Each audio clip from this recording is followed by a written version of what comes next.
Hey everybody out there, Chris here, and welcome back to Comic Corner. I told you guys in the past Avenger log that I was going to be doing a Comic Corner Trilogy. Well, this is part one of that three-part trilogy, and the books I'm going to be reviewing in this trilogy are all the Marvel Season 1 books. I did not get the first book that came out from the first wave of Marvel Season 1, which was Fantastic Four, for obvious reasons. First of all, I dropped the Fantastic Four comic line, the mainstream comic line, and secondly, because I wanted to save up for the other three books. There is a second wave that was announced. The first book is going to be Ant-Man, second book is Doctor Strange, and final book will be Incredible Hulk. Out of those three, I will not be getting Ant-Man, so that I'll be able to get Doctor Strange and the Incredible Hulk, so I can build my money up to get those two books again. So yeah, in every wave, I guess there's going to be one book where I'm just going to either abstain from buying or save for a later date. Fantastic Four is one of those books I probably would save for a later date. Ant-Man, however, I have no interest in Ant-Man whatsoever. Unless there was a clearance sale for maybe $5, I don't see myself ever buying Ant-Man. No offense to those of you who are Ant-Man fans. Me personally, I'm just not really an Ant-Man fan. Maybe if Wasp is mentioned in it also, like she is in the book, I might check it out, because then it's kind of like a dual superhero book. But Ant-Man alone, I don't really see it. But then again, Marvel's been pulling stuff out of their hat and doing a real good job, so we'll see. The future is wide open. I'm just saying that those are the two Season 1 books that I will not be buying right away, at least. Okay.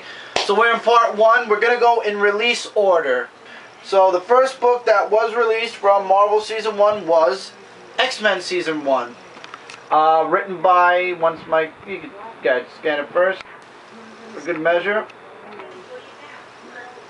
Done. Okay. It's written by Dennis Hopeless. I'm not going to say Hopeless, even though that's what his last name looks like, and watch I'm wrong, and it is Hopeless. And art by Jamie McKelvey.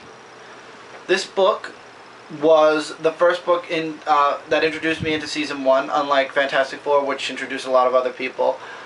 First of all, artwork was great. Second of all, story was really awesome also. Jean Grey comes to the Xavier School for Higher Learning because her parents want her to learn how to control her powers, because they're afraid of her, because she doesn't have the ability to control them very well yet. So they send her to the Xavier School of Higher Learning to learn how to control them. And yeah, so she goes there. It was really funny how she actually had a little thing for Angel for a while, which then later developed into a small thing for Scott. But it really, there's no romance between Cyclops and Jean in this book, really. You just see the beginning. It's Season 1, so it's just the beginning of how everything got started with the X-Men. They have their first mission on here. Their second mission, of course, it's against Magneto. And it turns out that Charles and Magneto are still, they still try.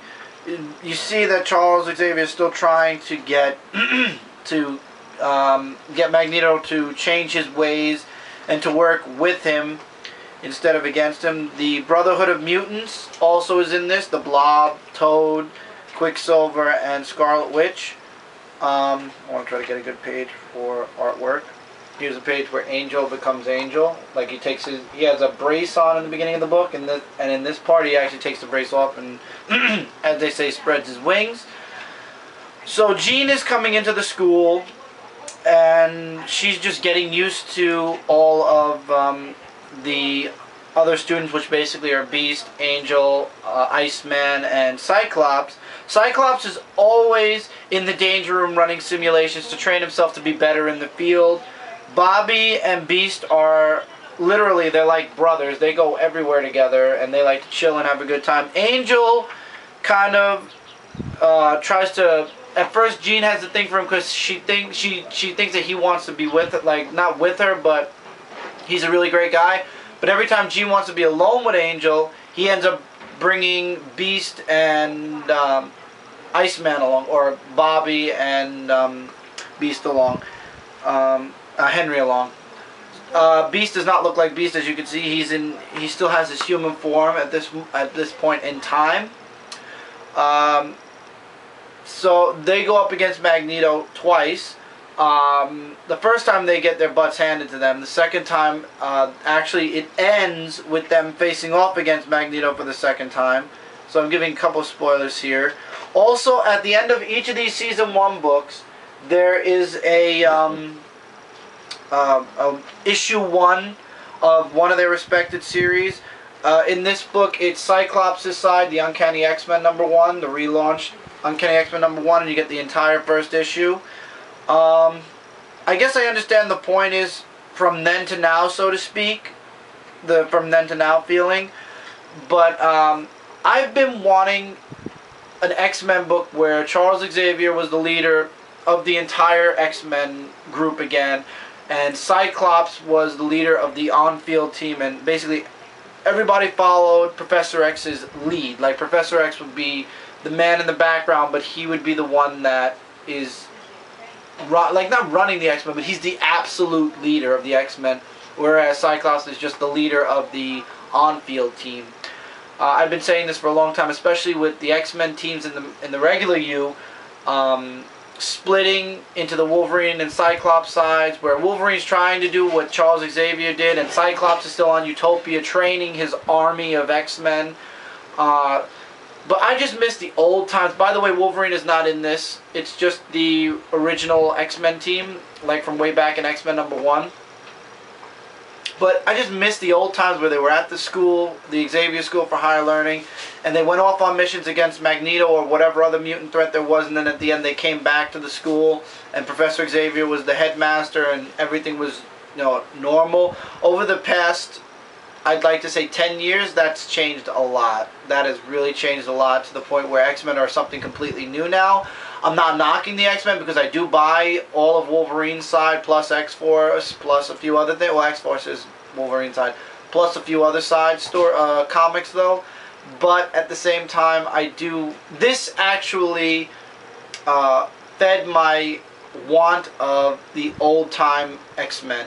This book was excellent. I would highly recommend it. Out of the three, though, this is my third favorite. Actually, the release order is the backwards order for my favorite books, and I'll explain why as we move forward. But this is my third favorite because it did feed my want for an old-fashioned, old-story X-Men book. However, the other books were really great as well, and I enjoyed them. As we progressed, I enjoyed the books more and more. So this was Season 1. I would highly recommend you check this out. It is a $24.99 book in the U.S., $27.99 book in Canada. You can probably go on Amazon and pay a lot less than that. A bunch less, I was about to say. You'll probably end up paying a lot less than that.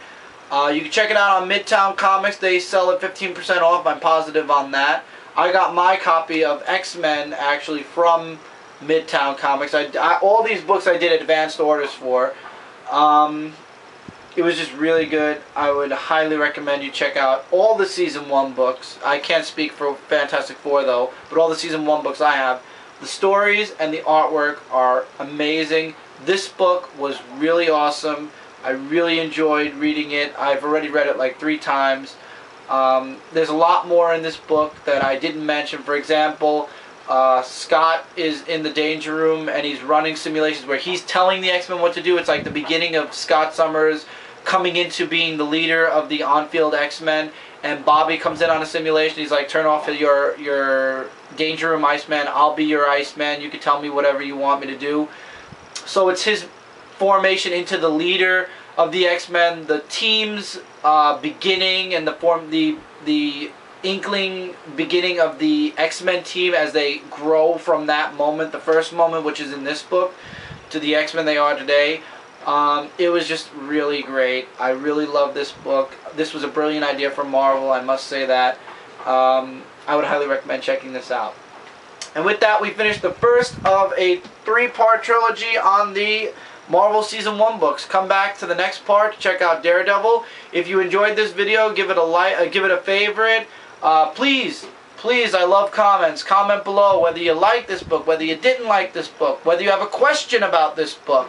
Feel free. I love answering comments. If you, as I said, enjoyed this video, give it a favorite. Show YouTube that this video was really, you enjoyed this video a lot. If you're new to this channel, go check that subscribe button out and subscribe.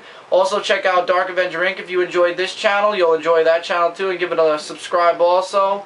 That was it. So once again, favorite the video if you like this. Show YouTube this was a really good video and you enjoyed it a lot. And come back for the next part. I'll be doing Daredevil next, and then we're going to be concluding with Spider-Man.